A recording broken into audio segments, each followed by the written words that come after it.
Welcome to Heartbreak Chronicles. How did he find out? Sarah couldn't contain the panic churning inside her. How could Chris have known that my marriage was about to be ruined? She knew in her heart of hearts that the courts would surely find Chris as the primary caregiver for the children. He would get custody of the children, and he himself would be reduced to a sinner scorned by everyone in this pious church community. She could imagine the priest speaking words of forgiveness in a soft tone, but with judgment in his eyes, just as he had done with Jenny Thompson. Jenny only lasted 3 months in town after her husband blew the whistle on her affair.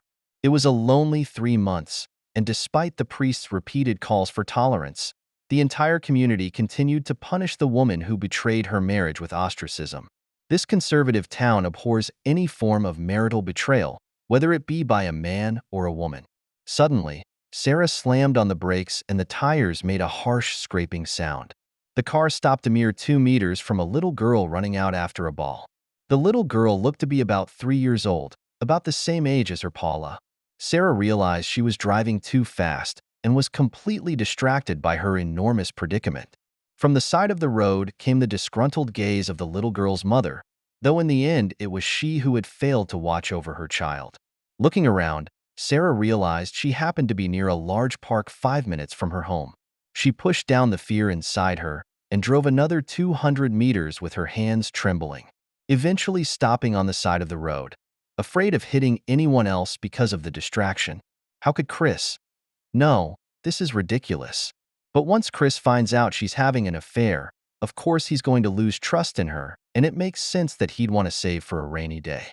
Just because Chris only runs a small editing service out of his home doesn't mean he's stupid, quite the contrary. Once he finds out the truth, of course he's going to suspect that this isn't her first infidelity and go for a DNA test of the child. But how did he find out? James and her have always been so careful. Thinking of James, Sarah grabbed her cell phone and found his contacts. If Chris asked, tell him he was a colleague she'd only recently met. It was her usual rule to stick as close to the truth as possible. She texted, "Can we talk?" While waiting for a reply, Sarah kept berating herself. Why? Why did you let that greaseball seduce you? No, that's not fair to say. The first time they had sex, it wasn't because of seduction. It was open to interpretation. It was during a business trip where they spent 2 full days negotiating an exhausting business, celebrated with too much champagne, and then just had sex. If it had ended there and then, it would have been just a secret that would have been carried to the grave with remorse. A big secret that would have only hurt her husband and family. But she, or they, didn't stop there.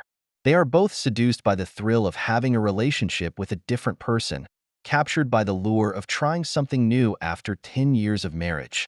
The thrill of that illicit relationship, the pleasure of that sense of perfidy, the superiority of being able to successfully hide it from the spouse who knows them best, overwhelms them. However, it now appears that they have not succeeded in hiding this. Just as Sarah was lost in her thoughts, her cell phone suddenly beeped. Finally, a reply from James. Sarah's heart beat faster, but it sank again when she read the content of the message. Nope, having dinner with Mary and the kids. What's going on? Sarah laughed bitterly.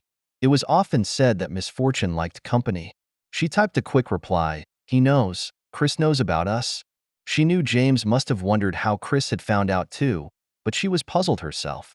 They've always been extra cautious, only meeting on business trips and only if they can book adjoining rooms. They never went in and out of the same room together, and even the first time they took precautions. In public and in the presence of their respective spouses, they both acted normal and nothing out of the ordinary. The cell phone rang again. Sarah rushed to check James' reply. Damn, Mary's acting normal. So he shouldn't have told her yet. Do you think he'll tell? How angry is he? I don't know, we haven't talked. I ran out as soon as I realized he knew. Sarah replied quickly. This time she didn't have to wait long for a response. Ding. Please, ask Chris not to tell Mary. The selfish bastard, Sarah thought indignantly, who cared about anyone else as long as his marriage stayed intact. If Chris won't talk, I'll tell his wife everything, as they say. Unfortunately loves company. So, how are we found?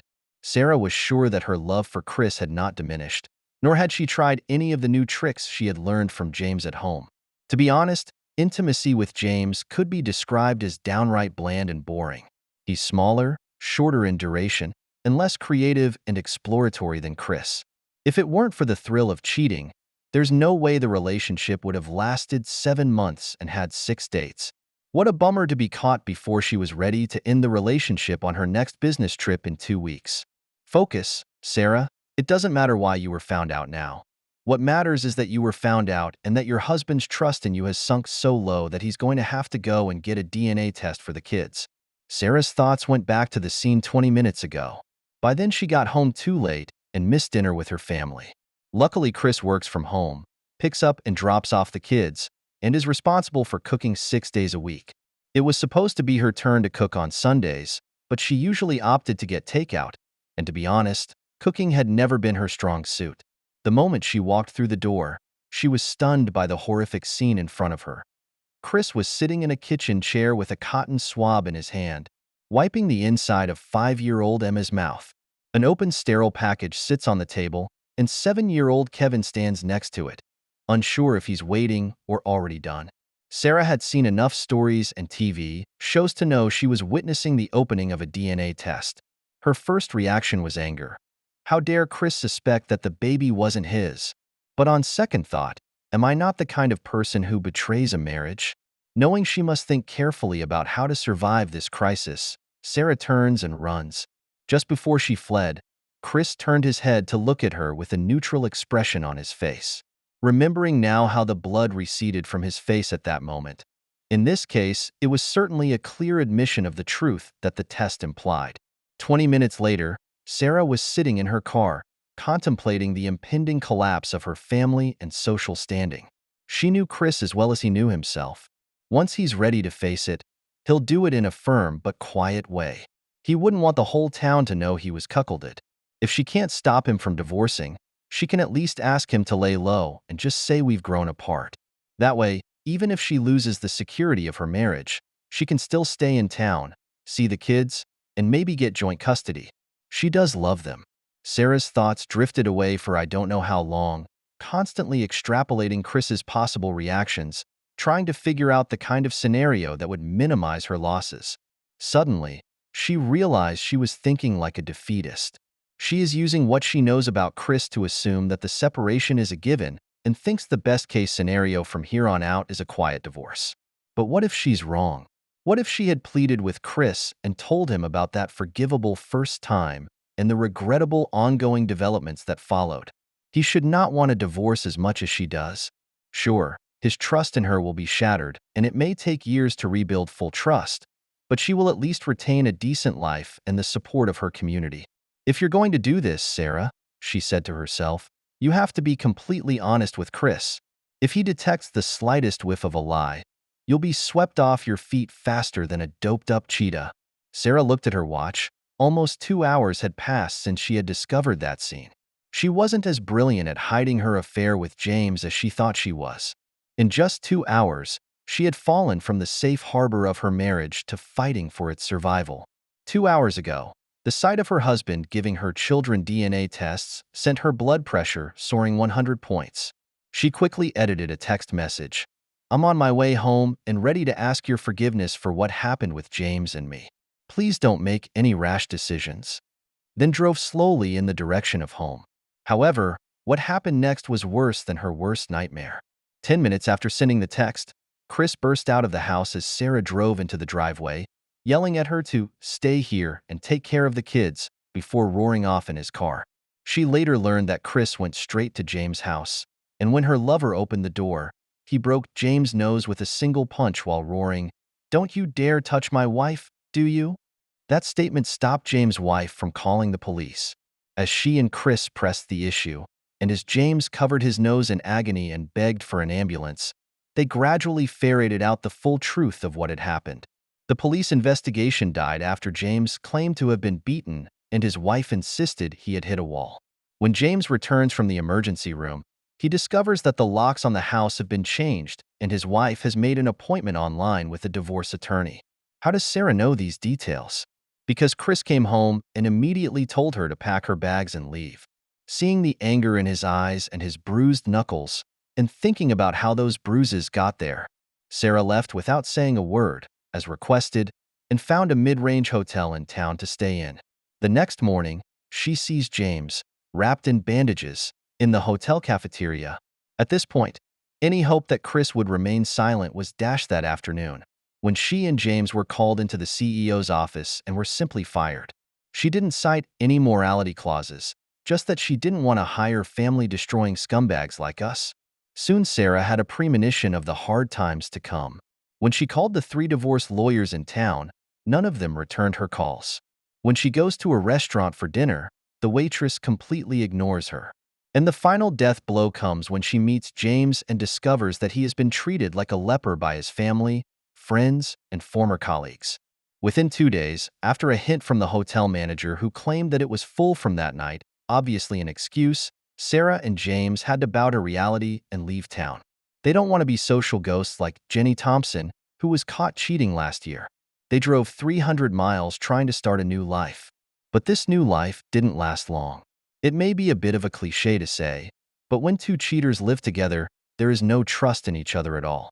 Sarah had never realized how important trust was to a relationship until the night she had to desperately resist the urge to check James' phone when he was in the bathroom. She finally realized a harsh reality. There was nothing left between them but betrayal. Whenever James walked out onto the balcony to answer a call, whenever he said he had to work late, whenever he said he had to meet with a client, Sarah felt an inexplicable pang of unease. She knew where this uneasiness came from because these were the same excuses she had used before. And James apparently has the same lack of trust in her, constantly going through her cell phone and checking her whereabouts. They start arguing over petty things, over bills, chores, work hours, and everything else imaginable. But Sarah knew in her heart of hearts that those weren't the real reasons. The real reason is that when 2 betrayers live together, they both know too much about each other. When Sarah finally gets up the courage to go back to town to visit her children, she finds herself completely replaced. Chris is a rare and wonderful man, and once he regains his freedom, the coveted single women, including all the attractive bachelorettes and widows, show great interest.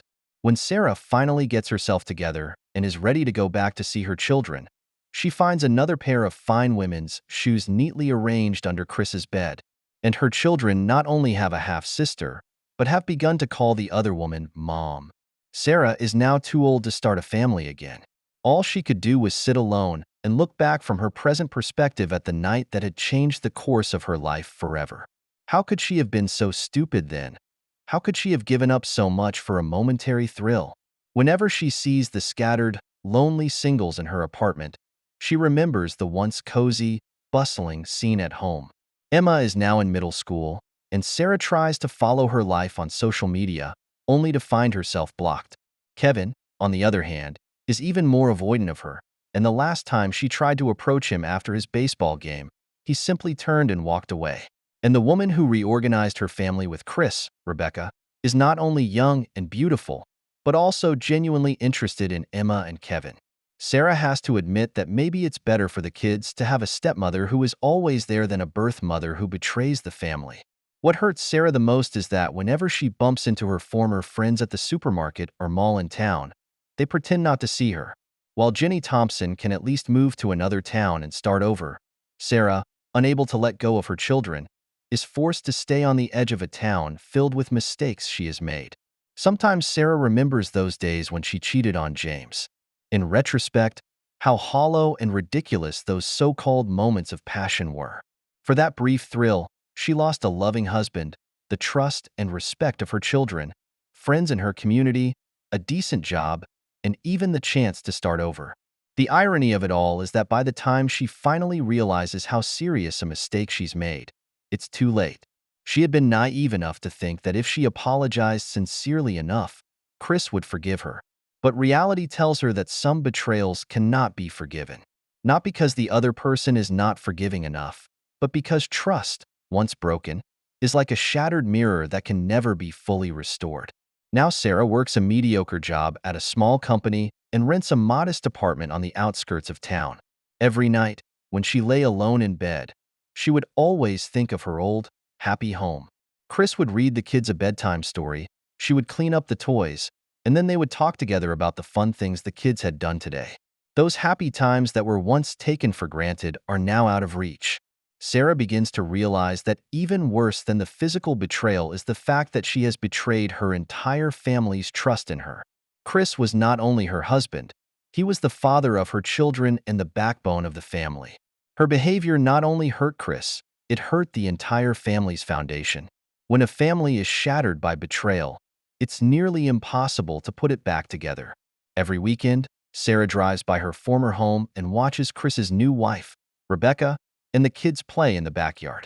Sometimes she sees Emma teaching her little sister to swing, Kevin and Chris playing baseball, and Rebecca setting the picnic table.